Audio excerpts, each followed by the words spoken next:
Hello everyone, in today's video I'll show you on how you can change filament at layer in Bambu Studio. The first thing that you want to do is to highlight your design, and from here navigate through the subcategories through the others option. Scroll down and you want to make sure that your print sequence is selected by layer, not by object.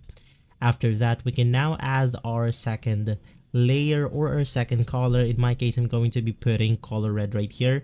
Just click on the plus icon and then you can choose any color you want to. So in my case, I'm going to be putting green right here. After choosing your colors, just click on the slice plate option. From there, you will be able to see the progression bar of our print right here.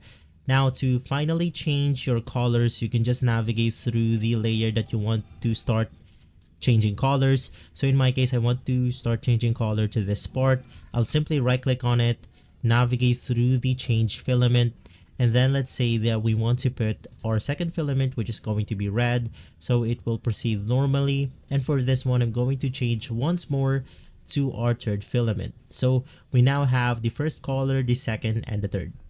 And so guys, if this video has been helpful, leave a like, subscribe, and follow Guide to Everything for more videos like this. Thanks for watching.